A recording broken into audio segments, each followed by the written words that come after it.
These people are a bunch of frauds. These people are a bunch of frauds. These people are a bunch of frauds.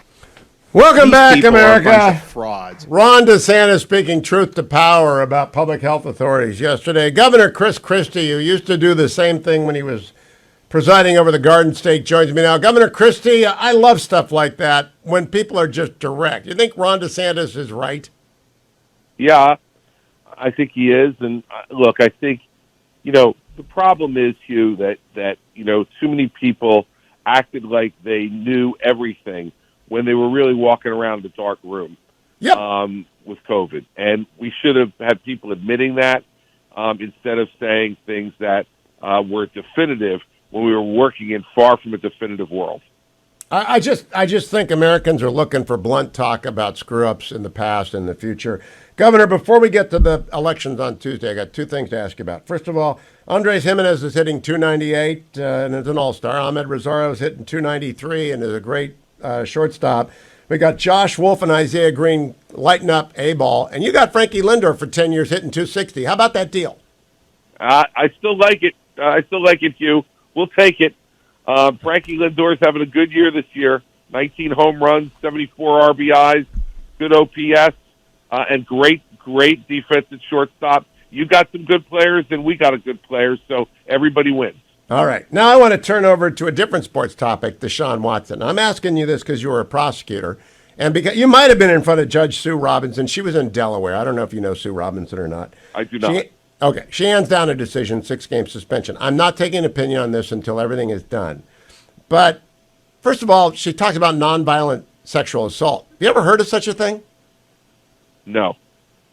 Okay, so Roger Goodell triggers the appeal process, which puts him in the absolute no-win situation of either upsetting black athletes who believe that white owners get off or upsetting women for not taking seriously allegations of 4 cases of nonviolent sexual assault.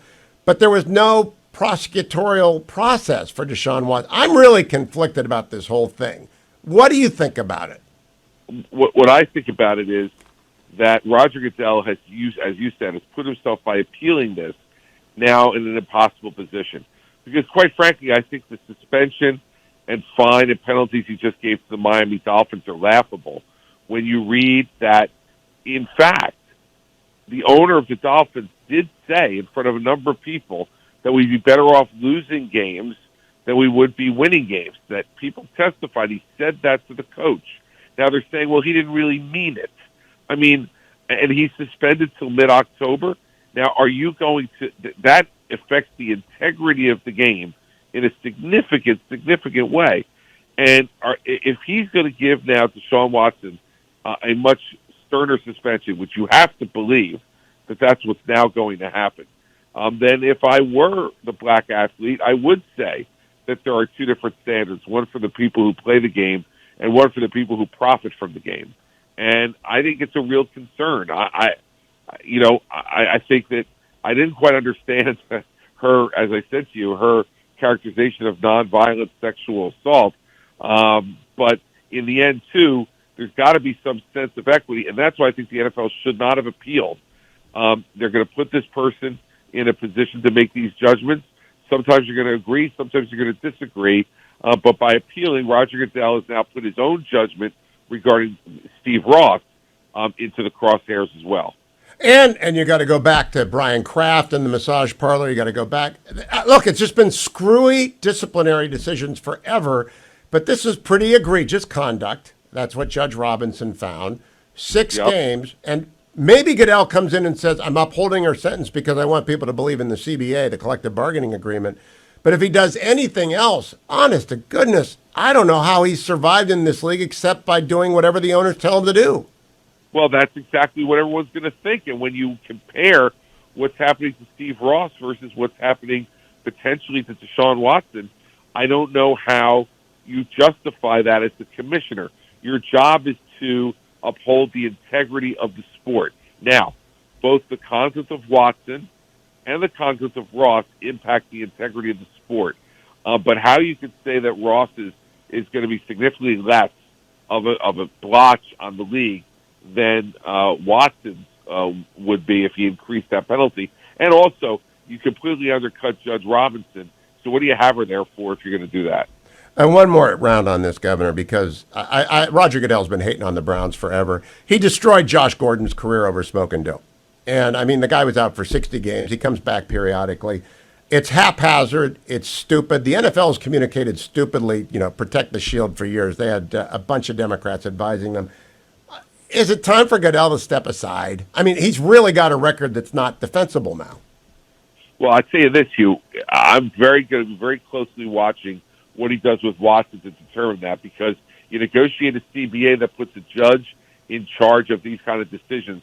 And if the first time she does it, you're going to overrule her, I don't know that's somebody who continues to have credibility. I agree. Well, I don't know if I agree, because what I think about Deshaun Watson is not on the table, but if I were the Browns, I would never have made this deal. That's what I think. But let me go to Tuesday night. By the way, all the money being guaranteed, Hugh, in this circumstance, is wild decision. Wild. The Browns have out-Browns the Browns. That's all I can say. It's true. Governor Christie, Tuesday night, elections all over the country. Kansas turns down a sort of anti-abortion absolutist referendum. Democrats are doing high fives and saying abortion is at the center of the elections in November. I do not believe that. I think that is one of those crazy false positives for the left that they run with. What do you make of Tuesday night's elections? First of all, Eric Schmidt won. Thank God we can win that seat. But what else? Well, what I also make of the referendum is that, voters are very, very reluctant to amend their constitution. They have a constitution that's done this. I think they're very reluctant to amend that constitution, and I think that's what the voters of Kansas showed. But I totally agree with you. I'm thrilled, Hugh, that the Democrats are high-fiving over this and are going to spend their time between now and November talking about abortion. Well, what the overwhelming majority of Americans are worried about in this country are runaway gas prices, inflation at the supermarket, crime in the streets, and the ejection of parents from the educational system of their children. That's what Republicans should be talking about nonstop between now and November. And if we do, and we don't take the bait on abortion, we are going to wind up having substantial wins in state houses and in Congress. And in great large part because of the work that you and others did on the Republican Trust, that redistricting was fair overall. So the House is going to be Republican. Do you agree with that assessment? Absolutely. Okay. So the House is going to be Republican. It's coming down to the Senate and winning back the Senate. And I think we ought to run on China and inflation and jobs and education. But let me ask you specifically about Senator Sinema. And I'm assuming she wants to be president. She's in a unique position, almost unprecedented. She can have whatever she wants, and she wants to be president. As a moderate Democrat, a lefty who's moving to the center, would you advise her to ask for to keep the Democrats and yet get Republicans to say, oh, that was smart? Well, I'll tell you, I think the smartest thing she can do is say no, Hugh. It's just absolutely say no. If what she really wants is to be president, she will gain the admiration of a majority of the American people if she says during a recession, it is absolute hornbook theory that you don't increase spending by the government and you don't increase taxes on the people. And I think that the smartest thing, if what she wants, if your premise is correct, that she wants to be president, then the smartest thing she could do is say no and have everybody go home for August recess. Okay, assuming, I agree with you, but she doesn't. And she decides, I'm going to stay a Democrat. I got to fend off a left-wing challenger in the primary in 2 years. I think it's 2 years. So I got to let this pass, but I got to get something. It's sort of like when Susan Collins gave a speech for Brett Kavanaugh. Everybody watched. It's when John McCain turned thumbs down. Iconic moments are rare. She can give a speech that everybody in the country will watch. What should she say in that speech, Chris Christie? Well, look, I think what she should say in that speech is to do what John McCain did and put thumbs down. Hugh, I don't see anything that can justify this bill and what it does. And I don't think that she could give a speech getting something else, some other piece of pork or some other law change that could justify voting for a bill that increases taxes and increases government spending in the midst of a recession. I think the patriotic move is to do what I just said, which is to go down and be the next Arizona senator to put thumbs down on something and kill it in the Senate. And I think that's what she should do, and that's what her speech should be. Now, China has thrown off a bunch of missiles this morning, some of which landed in Japan's exclusive zone. She could, if she was going to vote for it, say, we need to get serious about China, and I'm funding the Columbia class. I'm building Virginia. You know I'm a submarine nut, because I used to ask you about this. So would that's patriotic, too, to get our national defense up, because, Chris Christie, you're running for president. Everybody in the world's got to talk about China for the next 2 years. Well, there's no doubt about that, Hugh. And if that were something she would be willing to do, and that she could get some of her fellow Democrats to vote for, I would be totally for that. I just don't believe that any of these Democrats want to increase defense spending in a way that makes sense to deal with the threat we're dealing with now, which is an aggressive China. And I don't know that they really care to do that. But if they could, that would be a great thing to do. All right, last question, Governor Christie. It's clear to me the former president is running for president again. It's clear to me that Ron DeSantis is going to go whether or not the former president runs, as is Mike Pompeo and Tom Cotton, as is Chris Christie and Larry Hogan, as is Ted Cruz, as is maybe not Nikki Haley. The Vice President Pence is certainly running. Do you agree with my assessment we're going to need a podium for at least a dozen people? I think it'll be less, Hugh, when push comes to shove. My guess is that it'll be somewhere between 6 and 8. And I think that you'll see people talking about whether the future of the Democratic Party, or the Republican Party rather, is as the party of me or the party of us. And that's going to be the decision that we're going to have to make. You're going to be one of those 6 to 8 people. Who are the other ones you expect to run, Governor? Candor being prized on the Hugh Hewitt show. I expect that we'll see what I do, but I expect Vice President Pence will be there. I expect Secretary of State Pompeo will be there. I expect Senator Cruz will be there. And I expect former President Trump will be there.